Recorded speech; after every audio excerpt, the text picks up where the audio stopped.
Hi hello welcome to eagle media works. నేను మీ అమర్నాథ్ పాకలపాటి. ఇప్పుడు ఎక్కడ చూసినా ఎక్కడ విన్నా ఏ నలుగురు కలిసినా ఒకటే మాట, ఓటు.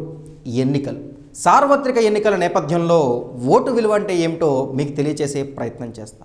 ఓటు అంటే ఏమిటి, దాని గొప్పతనం మీకు తెలుసా? విజ్ఞులైన ఓటర్లారా, మేధావులారా ఆలోచించండి. ఓట్ల కోసం తరతరాలుగా ప్రాంతాలు, మతాలు పేర్లు చెప్పి రాజకీయం చేసే నా ఈ దేశంలో భిన్నత్వంలో ఏకత్వం ఎక్కడ? చేసిన అభివృద్ధి చెప్పకుండా రెచ్చగొట్టే వ్యాఖ్యలే రాజ్యమేలుతుంటే ఓటర్లమైన మనం ఏ రకంగా రాజకీయ నాయకుల్ని కనిపిస్తున్నామో మీరే ఆలోచించండి.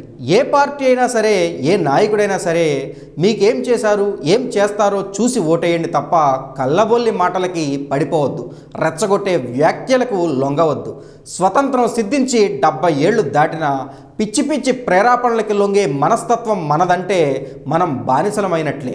సోమరులను చేసే పథకాలు డబ్బులు కాదు, గౌరవంగా ధైర్యంగా జీవించడానికి విద్య, వైద్యం, ఆరోగ్యం కల్పించడమే కావాలి. శ్రీకాకుళం నుంచి చిత్తూరు జిల్లా దాకా, ఆదిలాబాద్ నుంచి అనంతపురం దాకా ప్రతి పేద బిడ్డకి నేటికి సరైన విద్య, వైద్యం, మౌలిక వసతులు అందడం లేదంటే తప్పెవరిది? కాశ్మీర్ నుండి కన్యాకుమారి దాకా పేదోడి డబ్బులు రోగాలు తెచ్చుకునే మందులకి, రోగం తగ్గించే మందులకి అయిపోతుందంటే ఇంకెప్పుడు పేదోడు గుండె ధైర్యంగా బతికేది? మన కోసం, రేపటి తరం కోసం విజ్ఞులైన ఓటర్లారా, మేధావులారా ఆలోచించండి. ప్రజల కోసం, ప్రగతి కోసం నా చివరి రక్తబొట్టు వరకు ధారపోస్తా. వాళ్ళైతే రాష్ట్రాన్ని, దేశాన్ని అమ్మేస్తారు. మేమైతే బంగారు తెలంగాణ, బంగారు ఆంధ్రప్రదేశ్, స్వర్ణాంధ్రప్రదేశ్, బంగారు భారత్ నిర్మిస్తాం. ఉచితంగా విద్య, ఉచితంగా సైకిళ్ళు, ఉచితంగా చీరలు, టీవీలు, రుణమాఫీ, ఇలా ఎంతకాలం మోసం చేస్తారు? ఎవడబ్బ సొమ్ము ఉచితంగా ఇవ్వడానికి? ఇవన్నీ ఎలా చేస్తారో ఏ పార్టీ అయినా ఎప్పుడైనా మేనిఫెస్టోలో చూపిందా? ఏ పార్టీ అయినా నేరగ్రస్తులకు సీట్లు ఇవ్వకుండా దూరంగా ఉంచిందా? బడాబాబులకు, నాయకులకు కొన్ని వేల సంవత్సరాలుగా రుణాలు ఇస్తూనే ఉన్నాం. ఎగవేతలు, కుంభకోణాలు ఎలా నిరోధిస్తారో ఏ పార్టీ అయినా ఎప్పుడైనా చెప్పిందా? రాజకీయ నిరుద్యోగుల కోసం మంత్రి పదవులు, కార్పొరేషన్ పదవులు, ఎమ్మెల్సీ పదవులు సృష్టించి సిగ్గు లేకుండా వేల కోట్ల రూపాయల ప్రజాధనాన్ని దుర్వినియోగం చేసుకోవడం గురించి ఏ పార్టీ అయినా ఎప్పుడైనా ఆలోచించిందా?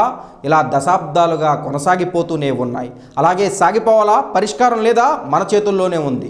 మనం ప్రపంచం. మన ఓటును వజ్రాయుధంగా ఉపయోగిస్తే దేశంలో, రాష్ట్రంలో అన్ని చోట్ల ప్రజాస్వామ్యం వికసించిన నాడు అన్నీ సాధ్యమే. కదలండి, మార్పు చెందండి, ఓటు వేయండి. మన ఉజ్వల భవిష్యత్తుకు, మన బంగారు భవిష్యత్తు బిడ్డలకు ఓటు రూపంలో రేపటి భవిష్యత్తును అందిద్దాం. నా కోసం మీ అందరూ కలిసి ఒక ప్రతిజ్ఞ చేద్దాం. భారతదేశ పౌరుడినైన నేను శాసనం ద్వారా నిర్మితమైన భారత రాజ్యాంగం పట్ల నిజమైన విశ్వాసము, విధేయతను చూపుతానని, దేశ సార్వభౌమాధికారాన్ని, సమగ్రతను కాపాడటానికి ఒక ఓటరుగా నా కర్తవ్యమైన ఓటును శ్రద్ధాశక్తులతో, అంతఃకరణ శుద్ధితో, భయం కానీ, పక్షపాతం కానీ, రాగద్వేషాలు కానీ లేకుండా, నోటుకు, మద్యానికి, కులానికి, మతానికి లొంగకుండా విచక్షణాజ్ఞానంతో రాజ్యాంగం నాకు కల్పించిన అద్భుతమైన అవకాశమైనటువంటి ఓటు హక్కును వినియోగించుకుంటానని మనస్సాక్షిగా ప్రమాణం చేస్తున్నాను.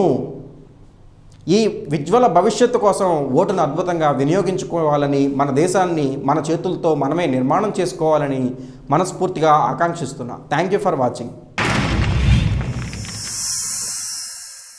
Like and subscribe Eagle Media Works.